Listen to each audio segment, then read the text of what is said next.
বছরের শুরুটা যে আমার এরকম বিপদ দিয়ে শুরু হবে একদমই ভাবিনি। কয়েকদিন মন মেজাজ একদমই ভালো ছিল না, কোনো ভিডিও আপলোড করিনি। আজকে কয়েকদিন আগের একটা ব্লগ ভিডিও শেয়ার করব, সাথে শেয়ার করব কি বড় বিপদ আমি ফেস করলাম। আসসালামু আলাইকুম, কেমন আছেন সবাই? আশা করছি কাছে দূরে যে যেখান থেকে আমার ভিডিওটা দেখছেন সবাইকে আল্লাহ পাক ভালো রেখেছেন। আমরা আল্লাহর রহমতে আছি একরকম।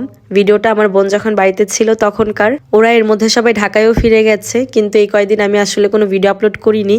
আমার আসলে মন মেজাজই ভালো ছিল না। তখন যেহেতু আমি কিছু ভিডিও ক্লিপ নিয়ে রেখেছিলাম, তো সেগুলোই আজকে আপনাদের সাথে শেয়ার করব। নতুন বছরে অলরেডি কয়েকটা দিন পার হয়ে গিয়েছে, সবার কেমন কাটছে বলেন তো? এমনিতে এবার আমি গ্রামের বাড়িতে আছি। নতুন বছর শুরু হলে যেরকম সবার ভেতরে আনন্দ থাকে, আতশবাজি ফুটানো, ফানুস, লাইট, এত কিছু আসলে গ্রামের বাড়িতে দেখা যায় না। এগুলো শুধু ঢাকায় দেখা যায়। এই সবকিছু বাদ দিয়ে হলেও বছরটা ভালো মতোই শুরু হতে পারতো, কিন্তু আমি আসলে বড় রকমের কিছু বিপদ ফেস করে ফেলেছি। বছরের শুরু দিনটাই আমার ছেলেটা গরম পানি ফেলে শরীরে অনেকটা অংশ পুড়িয়ে ফেলেছে, যেটা এখনো ভালো হয়নি, এখনো সেটার জন্য ভুগছে। এদিকে আবার আম্মুরও ছোটখাটো একটা অ্যাক্সিডেন্ট হয়। মানে বলতে গেলে আমার বছরটাই শুরু হয় আসলে বিপদ দিয়ে, এরকম কখনোই হয়নি। মেয়েটার শরীরটাও বেশি একটা ভালো না। আসলে বাচ্চা কাচ্চার শরীর ভালো না থাকলে কিন্তু কোনো কিছুই ভালো লাগে না। আপাতত ফেসবুকে কোনো কাজও করছিলাম না, কয়েকদিন কোনো ভিডিও নেইনি কোনো কিছুর। এই ভিডিও ক্লিপগুলো আমার আগে থেকে নেওয়া ছিল, এই কারণে আপনাদের সাথে শেয়ার করতে পারলাম। যাই হোক, বিপদ সবসময় থাকবে না, আল্লাহ সব রকম পরিস্থিতিতে ফেলে আমাদের পরীক্ষা করেন। আপনারা সবাই আমার ছেলে মেয়ের জন্য, আমার মায়ের জন্য দোয়া করবেন। এটা যে দিনের ভিডিও, সেদিন আমরা বারবিকিউ করেছিলাম সবাই মিলে। ওরা যখন বাড়িতে ছিল, মানে আমার বোনেরা যখন বাড়িতে ছিল, তখন অত বেশি একটা শীত ছিল না। দুপুরে সূর্যের তাপ বেশ ভালোই থাকতো, এই কারণে রাতে খুব বেশি একটা শীত অনুভব হতো না। তবে এই 2 দিন অনেক বেশি ঠান্ডা পড়েছে। বাসার ভেতরে যেরকম ঠান্ডা, বাহিরে তো মনে হয় একদম বরফ পড়ছে। তো ওরা থাকতে বেশ আনন্দই হয়েছিল। আমরা একদিন পিকনিক করেছিলাম, একদিন বারবিকিউ করেছিলাম। শীত কম থাকাতে আমরা তখন রাতে বাহিরেও বের হতে পেরেছিলাম। এখন অবশ্যই সব চিন্তাও করতে পারতাম না। ওই দিন যখন আমরা বারবিকিউ করেছিলাম, আমরা মেয়েরা কোনো কাজই করিনি, সব ছেলেদের দিয়ে করিয়েছি।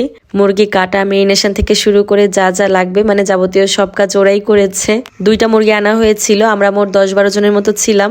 তো ওরা সব রকমের মশলা দিয়ে মশলাটাকে রেডি করে নিয়েছে, আর এরপরে হচ্ছে মাংসগুলো দিয়ে দিয়েছে। এই সব কিছু অ্যারেঞ্জমেন্ট করতে আমাদের প্রায় 8টা বেজে গিয়েছিল। তারপরে আবার মাংসটা মাখিয়ে রান্না বসিয়ে দেয়নি, ওটা আবার কিছুক্ষণ মেরিনেশন করে রেখে দিয়েছিল। আর এদিকে আর এক গ্রুপ হচ্ছে আগুন জ্বালিয়েছে, মানে কয়লা জ্বালিয়েছে আর কি। তো এই সব কিছু করতে করতে মোটামুটি 9:30-10টা বেজে গেছে। তো অত রাত পর্যন্ত আসলে বাচ্চা কাচ্চা কেউই জেগেছিল না। মাইবিন, মাহিরা, শেহজাদ, ওরা সবাই ঘুমিয়ে পড়েছিল, শুধু আমরা বড়রা জেগেছিলাম। এই বারবিকিউ এর মেইন দায়িত্ব ছিল হচ্ছে নীলার হাজবেন্ড, মানে মেরিনেশন থেকে শুরু করে সবকিছু তার আইডিয়া। বাকিরা সবাই তাকে হেল্প করেছে, মানে সে যেভাবে যেভাবে বলেছে সেভাবে করেছে আর কি সবাই। এখানে যেমন আমার কাজিনও ছিল, সেরকম মাইবিন, মাহিরার কাজিনরাও ছিল। সবকিছু ম্যানেজ করতে পারলেও আমরা আগে থেকে ফ্যানটা ম্যানেজ করে রাখতে পারিনি, এই কারণে পাখা দিয়ে বাতাস করতে হয়েছে। বারবিকিউ করতে অনেকটা সময় লেগেছে, কিন্তু প্রপারলি মাংসটা সিদ্ধ হয়েছে, যেহেতু আমরা অনেক সময় নিয়ে করেছি। আর এদিকে দেখেন নাচ গানও কিন্তু চলছিল। ভিডিওতে গান তো শোনানো যাবে না, এই কারণে গান আর দেখালাম না, শুধু নাচটাই দেখেন। মাইবিনের বাবা ওই দিন মাথা ব্যথার কারণে শুয়েছিল, এই কারণে সে আর জয়েন করতে পারেনি। সে বলতে গেলে ঘুমিয়েই ছিল, বাকি সবাই কিন্তু খুব এনজয় করেছে। আমরা যখন বাড়িতে থাকি তখন তো একারা থাকি, কেউ তেমন একটা আসে না, কিন্তু মাইবিনের বাবা আসলে সবাই আবার আসে। আর তখন তো নীলারাও ছিল, এই কারণে মোটামুটি বাড়িতে সবারই আসা যাওয়া ছিল। অনেকে যখন আসে বাসাটাও ভরা ভরা লাগে, তখন ভালোই লাগে। এদিকে নাচ কিন্তু চলছে, সবাই কিন্তু ধুমধারাক নাচানাচি করছে। গান শোনালে অবশ্য বুঝতে পারতেন। একদিকে হচ্ছে বারবিকিউ করা হচ্ছিল, একদিকে ওরা নাচানাচি করছিল। তো এটা হচ্ছে লাস্ট ছিল। চিকেনগুলো তো বারবিকিউ করা শেষ, রুটিগুলো আমরা বাসায় তৈরি করেছিলাম। তো তারপরে ওরা আবার গ্রিল করেছে। তো মোটামুটি সবকিছু শেষ করতে আমাদের প্রায় 12টা বেজে গিয়েছিল। মাইবিনের বাবা তখন উঠে খাইনি, আমরা বাকিরা যারা ছিলাম তখন সবাই খাওয়া দাওয়া করেছি। আর কি বলবো, রান্নাটা যে এত মজা হয়েছে, আমি সত্যি কথা বলতে এত ভালো গ্রিল আগে কখনো খাইনি।